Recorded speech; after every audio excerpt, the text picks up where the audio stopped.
Good afternoon. Welcome to the 32nd Annual Joint Armed Forces Spouses Luncheon. My task today is not actually necessary.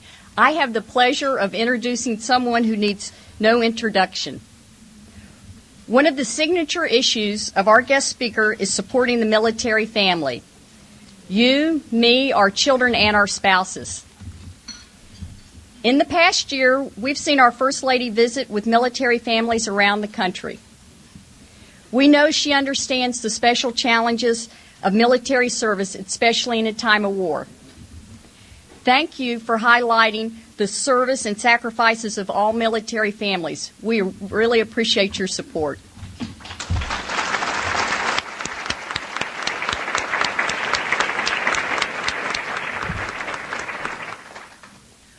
When you think about it, we all share a special bond in many of the same challenges with the First Lady. Raising wonderful children, balancing career and family, volunteering to make a better community, and serving our great nation. On behalf of all military spouses in the nation's capital, it is my distinct honor to welcome the First Lady of the United States, Michelle Obama.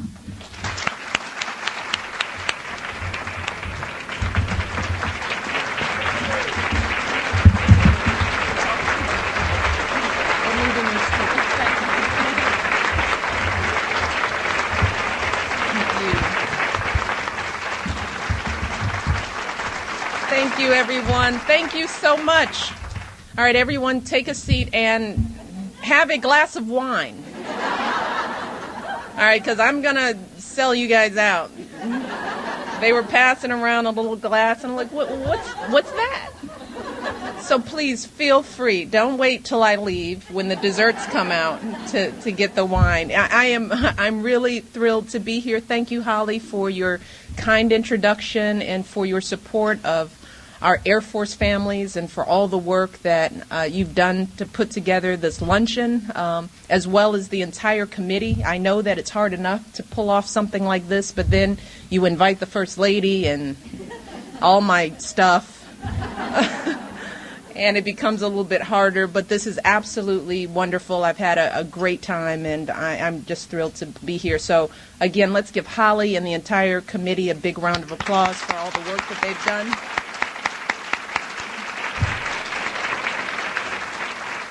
And I'm going to be especially nice to Holly because her husband commands the Air Force District of Washington. So he not only keeps the skies of Washington safe, but he's responsible for when my husband comes back on 4th on Air Force One. So Holly, you and me, we got to get together and get this thing worked out. But it's really an honor to be here with all of you. I also want to thank Elizabeth Biddle for the invocation, as well as the beautiful rendition of the national anthem. I want to thank all of you at JFILE, the committee, for this, just wonderful invitation and for bringing us all together. As we saw earlier doing the medley, which you all got really fired up about, I like that. We see that Army, Navy, Air Force, Marines, Coast Guard, active, Guard, and Reserve, we all are one force and we're all one family. And you always feel it when you're in a room full of wonderful spouses. And it's also great to see so many familiar faces, people that I've worked with over the course of the year, Becky, Deborah, Mary, Sandy, and others, all the wives of the Joint Chiefs of Staff, women who do so much for our military families and who I'm very proud to call my friends. In fact, we just had a few of you guys over for dinner last week. We had the Joint Chiefs, the combatant commanders, and their spouses over for dinner a few weeks ago at the White House, and it was a wonderful evening, very inspiring because we shared the evening with several wounded warriors. So it was wonderful to have you at my home, and I'm happy that we're switching the tables today. Now, I know this is the Joint Armed Forces Officers' Wives Club, but today I want to start by thanking you not simply because of who you're married to, but because of what you do every day, because of the spirit of service that's defined your lives. You all are truly leaders in your own right. And I don't know if you hear that enough, but it's real. You are the vital link between your husbands and the troops they command, making sure their needs and those of their families are heard and met.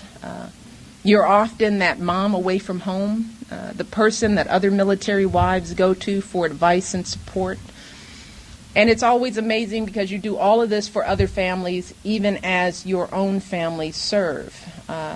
For that alone, you all deserve this nation's unending gratitude.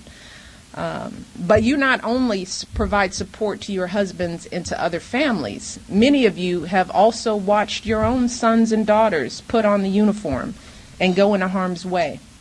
And you've experienced all the emotions that come with that.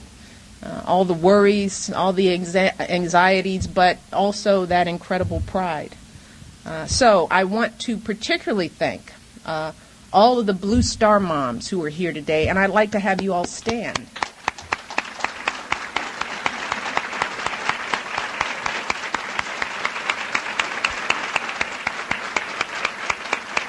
Thank you.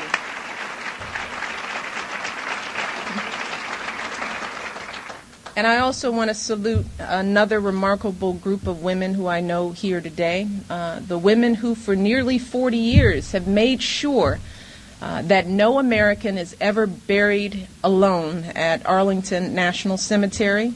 Please join me in thanking the Arlington ladies. Please stand, ladies.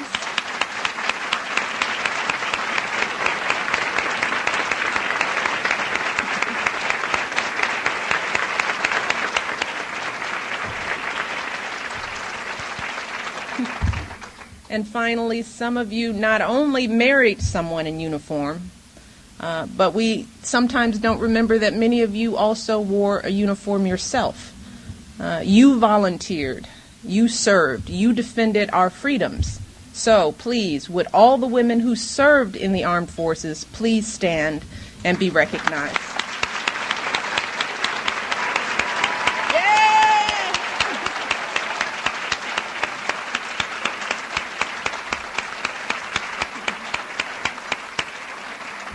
To all of you, thank you.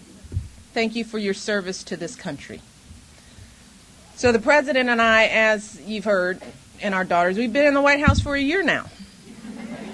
It's been a year. As a mom, I often say my priority this year has really been the girls, making sure that they make this transition smoothly, as smoothly as possible. I mean, you think about it, these little girls, they've had to get adjusted to a new city, a new house. It's a nice house, but it's still a new house. To a new school and new friends. And so when people ask me what I'm most proud of this year, I usually give them two responses.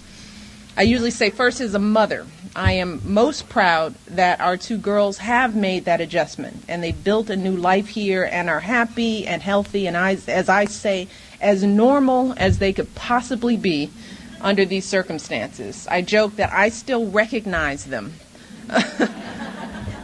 So that's a good thing. Then the other response is as First Lady. And I tell people that at the top of the list of priorities that I've had over this year, it's been the time that I've spent highlighting the service of our incredible military families. And that's what I want to talk about today with you. I want to talk about what you do for America and also what America needs to do for all of you. From day one, this has been a mission of mine, along with the Vice President's wife, Dr. Jill Biden, my dear, dear friend, and a Blue Star mom herself, who has been a tireless advocate in support of our extraordinary National Guard and Reserve members and their families. Jill and I have been working hard on this. One of the first things that we wanted to do was to first listen and learn. So with many of you, we had a series of roundtable discussions. Thank you all with our military spouses. We met with Deborah and Sandy and other wives of the Joint Chiefs to get their advice and guidance on how to develop our initiatives, and that was incredibly helpful.